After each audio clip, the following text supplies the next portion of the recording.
মীর জাফর ও হাসিনার মতো দেশকে বিকিয়ে দেয়া যাবে না, বলছেন রাশেদ প্রধান।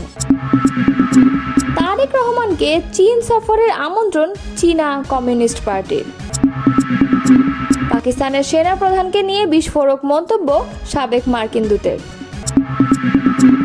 যুদ্ধ শেষ করতে চায় ইসরায়েল, ইরানের কাছে পাঠিয়েছে বার্তা। এতক্ষণ শুনছিলেন সংবাদ শিরোনাম, এবারে বিস্তারিত। জাফর ও হাসিনার মতো দেশকে বিকিয়ে দেয়া যাবে না বলে মন্তব্য করেছেন জাতীয় গণতান্ত্রিক পার্টি সহসভাপতি ও দলীয় মুখপাত্র রাশেদ প্রধান।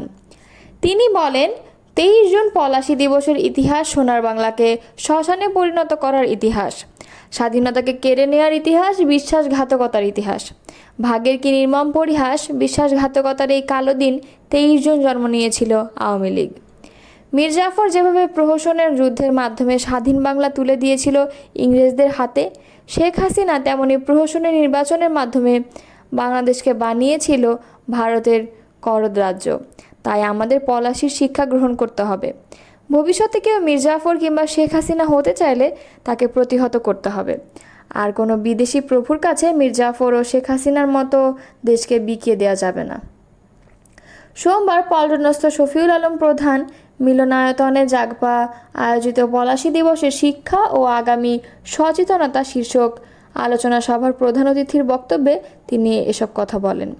রাশেদ প্রধান বলেন, গণহত্যাকারী শেখ হাসিনাকে প্রশ্রয় দান করেছেন, সীমান্তে হত্যা, ভূমির দখল, পানির ন্যায্য হিস্সা না দেয়া, অবৈধ পুশিন নিয়ে ভারতের আগ্রাসনের বিরুদ্ধে প্রতিবাদ করতে যাদের এখনও সমস্যা হচ্ছে, তাদের সাথে মীর জাফরের পার্থক্য কোথায়? জুলাই গণঅভ্যুত্থানে আমাদের প্রকৃত স্বাধীনতা ও সার্বভৌমত্ব উপভোগ করার সুযোগ সৃষ্টি হয়েছে। শেখ হাসিনার রেখে যাওয়া শ্মশানকে সোনার বাংলায় রূপান্তর করতে হবে। আর তাই আগামীতে নতুন করে কেউ স্বৈরাচার হয়ে হিন্দুস্তানকে প্রভু বানাতে চাইলে বাংলার জনগণ বরদাস্ত করবে না, ইনশাআল্লাহ।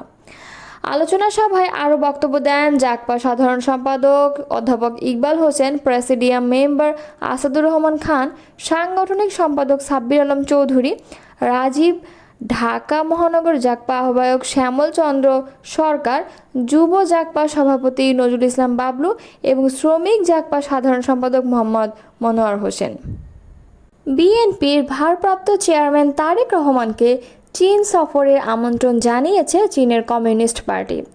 সোমবার বিএনপির মিডিয়া সেলের সদস্য সাইরুল কবির খান এই তথ্য নিশ্চিত করেছেন। তিনি জানান, চীনের রাজধানী বেইজিংয়ের পিপলস গ্রেট হলে আয়োজিত দ্বিপাক্ষিক বৈঠকে বিএনপির প্রতিনিধি দলকে স্বাগত জানান সিপিএসির পলিট ব্যুরো সদস্য এবং ন্যাশনাল পিপলস কংগ্রেসের ডেপুটি চেয়ারম্যান লি হংঝং। বৈঠকে তারেক রহমানকে চীন সফরের আনুষ্ঠানিক আমন্ত্রণ জানান এই সিপিসি নেতা। বিএনপি প্রতিনিধি দলের নেতৃত্ব দেন দলটির মহাসচিব মির্জা ফখরুল ইসলাম আলমগীর। প্রতিনিধি দলে আরও ছিলেন দলের কেন্দ্রীয় কমিটির গুরুত্বপূর্ণ নেতারা। সাইরুল কবির খান জানান, বৈঠকে দুই দলের মধ্যে দিয়ে বোঝাপড়া ও আঞ্চলিক ভূ রাজনীতিতে সহযোগিতার বিষয়ে আলোচনা হয়। সিপিসির পক্ষ থেকে বলা হয়, রাজনৈতিক সম্পর্কের একটি নতুন অধ্যায় সূচিত হলো। তিনি আরও বলেন, বৈঠকে মির্জা ফখরুল ইসলাম আঞ্চলিক রাজনীতিতে চীনের নেতৃত্বের ভূমিকাকে অত্যন্ত ইতিবাচক বলে আখ্যা দেন। এই ধরনের উদ্যোগকে বহুপাক্ষিক করে তোলার আহ্বান জানান তিনি। বৈঠকে উপস্থিত নেতারা আশা প্রকাশ করেন, ভবিষ্যতে রাজনৈতিক দলগুলোর মধ্যে এমন কৌশলগত সংলাপ আঞ্চলিক শান্তি ও উন্নয়নের নতুন দিগন্ত উন্মোচন হবে। জোর করে নির্বাচন করার পরিণতি সম্পর্কে বর্তমান নির্বাচন কমিশনকে সতর্ক করেছেন বিএনপি চেয়ারপারসনের উপদেষ্টা পরিষদের সদস্য জয়নুল আবেদিন ফারুক। সোমবার সকালে এক সমাবেশে তিনি এই সতর্কবার্তা উচ্চারণ করেন। জাতীয় প্রেস ক্লাবের সামনে তৃণমূল নাগরিক আন্দোলনের উদ্যোগে 14, 18 এবং 24 সালের নির্বাচনে রাতের ভোট করতে সহযোগিতাকারী সব কর্মকর্তাকে আগামী সংসদ নির্বাচনের কর্মকাণ্ডে অন্তর্ভুক্ত না করার প্রতিবাদে এ সমাবেশ হয়। জয়নুল আবেদিন ফারুক বলেন, জোর করে কেউ আর ক্ষমতা দখল করতে পারবেন না। তার প্রমাণ গতকালকে 2 সাবেক প্রধান নির্বাচন কমিশনারের গ্রেফতার। তাই নির্বাচন কমিশন সাংবিধানিক কমিশন। অতীতে শেখ হাসিনা কাজ করতে দেয়নি, তার ফল কি? জেলখানা? তার ফল কি মামলা? তিনি আরও বলেন, তাই আপনাকে উদ্দেশ্য করে বলতে চাই, এখন আর অনিয়ন্ত্রিতভাবে নির্বাচন সম্ভব হবে না। পাকিস্তানের সেনাপ্রধান ফিল্ড মার্শাল আসিম মুনিরকে নিয়ে বিস্ফোরক মন্তব্য করেছেন আফগানিস্তানে যুক্তরাষ্ট্রের সাবেক দূত জালমে খলিলজাদ। তার মতে আসিম মুনিরকে বিশ্বাস করা যায় না। গত 18 জুন ট্রাম্প হোয়াইট হাউসে পাকিস্তানের সেনাপ্রধান ফিল্ড মার্শাল আসিম মুনিরকে মধ্যাহ্নভোজের আমন্ত্রণ জানান। মার্কিন প্রেসিডেন্ট ডোনাল্ড ট্রাম্প যুক্তরাষ্ট্রের প্রথম কোনো পাকিস্তানের সেনাপ্রধান যিনি রাষ্ট্রপ্রধান নন, প্রেসিডেন্টের সঙ্গে এমন বৈঠকে অংশ নিলেন। এরপরই সামাজিক মাধ্যম এক্সে দেয়া এক পোস্টে এসব কথা বললেন খলিলজাদ। পাকিস্তানের সেনাপ্রধান যুক্তরাষ্ট্রের সঙ্গে ডাবল গেম খেলেছে, বিষয়টি ট্রাম্পকে স্মরণ করিয়ে দেন খলিলজাদ। সাবেক মার্কিন দূত বলেন, পাকিস্তানের সেনাবাহিনী যুক্তরাষ্ট্রের কাছ থেকে সহায়তা নিয়েছে, আবার একই সঙ্গে মার্কিন হত্যাকারীদের আশ্রয় দিয়েছে। পোস্টে খলিলজাদ আরও বলেন, প্রেসিডেন্ট ট্রাম্প ভালো করেই জানেন পাকিস্তানের সেনাবাহিনী যুক্তরাষ্ট্রের সঙ্গে দীর্ঘ সময় ডাবল গেম খেলেছে।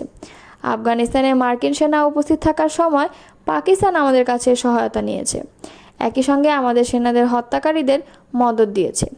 একইভাবে 9/11-এর পর সন্ত্রাসের বিরুদ্ধে যুদ্ধের সময় পাকিস্তানের সেনাবাহিনী দুজনকে সহায়তা করেছে, আমাদেরও আবার আল কায়দার সন্ত্রাসীদেরও। খলিলজাদ প্রশ্ন তুলেছে, আমরা কোথায় বিন লাদেনকে খুঁজে পেলাম?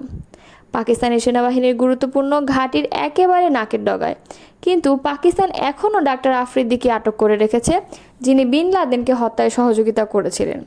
পাকিস্তানের সেনাপ্রধানের সঙ্গে ট্রাম্পের বৈঠক অনুষ্ঠিত হলে এমন এক সময়ে যখন মধ্যপ্রাচ্যে উত্তেজনা চরমে।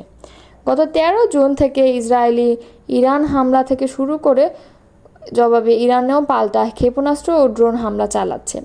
ইসরায়েলের হামলায় ইরানে ইতোমধ্যে 600 জনের বেশি নিহত হয়েছে। অন্যদিকে ইরানের পাল্টা হামলায় ইসরায়েলের নিহতের সংখ্যা প্রায় 100। ইসলামী প্রজাতন্ত্র ইরানের সঙ্গে দ্রুত যুদ্ধ শেষ করার পরিকল্পনা করছে ইসরায়েল। এই বিষয়ে যুক্তরাষ্ট্র তার আরব মিত্রদের মাধ্যমে ইরানের কাছে ইসরায়েলের বার্তা পৌঁছে দিয়েছে। আরব ও ইসরায়েলি কর্মকর্তাদের বরাত দিয়ে সোমবার মার্কিন সংবাদ মাধ্যম ওয়াল স্ট্রিট জার্নালের এক প্রতিবেদনে এই তথ্য জানানো হয়েছে। ইসরায়েলি টেলিভিশন চ্যানেল 12-এর খবরে বলা হয়েছে, আগামী কয়েকদিনের মধ্যে অপারেশন রাইজিং লায়নের মাধ্যমে ইরানের পারমাণবিক ও ব্যালিস্টিক ক্ষেপণাস্ত্র হুমকি নির্মূল করে নিজেদের সামরিক লক্ষ্য খুব দ্রুত অর্জন করতে পারবে বলে প্রত্যাশা ইসরায়েলের। আরবের কর্মকর্তারা ওয়াল স্ট্রিট জার্নালকে বলেছেন, ইসরায়েলকে এই অভিযান শিগগিরই শেষ করতে চায় বলে যুক্তরাষ্ট্র তাদের আরব মিত্রদের মাধ্যমে ইরানকে বার্তা দিয়েছে। তবে যুক্তরাষ্ট্রের হামলার জবাব দেওয়া ছাড়া ইরান এখনই অভিযান শেষ করতে চায় না। ইসরায়েলি এক কর্মকর্তা রোববার টাইমস অফ ইসরায়েলকে বলেছেন, ইরান পারমাণবিক কর্মসূচি বাতিল করতে রাজি হলে ইসরায়েল এখনই বোমা হামলা বন্ধ করার জন্য প্রস্তুত আছে। তিনি বলেন, এই অভিযান বন্ধের বিষয়টি আমাদের উপর নয়, বরং ইরানের উপর নির্ভর করছে। আমরা চাইলে এখনই শেষ করতে পারি, সেক্ষেত্রে যদি একটি চুক্তি হয় তাহলে ইসরায়েল তার অভিযানের ফলাফলে সন্তুষ্ট থাকবে। চ্যানেল 12-এর প্রতিবেদনে বলা হয়েছে, অভিযান শেষ করার দুটি পথ খোলা রয়েছে। প্রথমত, ইসরায়েল একতরফাভাবে ঘোষণা করতে পারে যে তারা তাদের যুদ্ধের লক্ষ্য অর্জন করেছে এবং ইরান ক্ষেপণাস্ত্র হামলা বন্ধ করেছে। দ্বিতীয়ত, উভয় পক্ষই যুদ্ধবিরতিতে সম্মত হয়েছে বলে যুক্তরাষ্ট্র ঘোষণা দিতে পারে, যদিও ইসরায়েল এটিকে কম গ্রহণযোগ্য হিসেবে মনে করছে। তবে ইরান ক্ষেপণাস্ত্র হামলা বন্ধ না করলে ইসরায়েল আরও জোরালোভাবে পাল্টা হামলা চালাবে, আর এই হামলার প্রধান টার্গেট হবে ইরানি শাসক গোষ্ঠী। ইসরায়েলি সংবাদ মাধ্যম ওয়াল্লা বলেছে, সোমবার তেহরানের কেন্দ্রস্থল সরকারি নিয়ন্ত্রিত বিভিন্ন স্থাপনায় হামলার মাধ্যমে ইসরায়েল এক ধরনের বার্তা দিতে চেয়েছে, সেটি হলো ইরান ক্ষেপণাস্ত্র হামলা বন্ধ না করলে ভবিষ্যতে এই ধরনের ইসরায়েলি হামলা আরও বৃদ্ধি পাবে।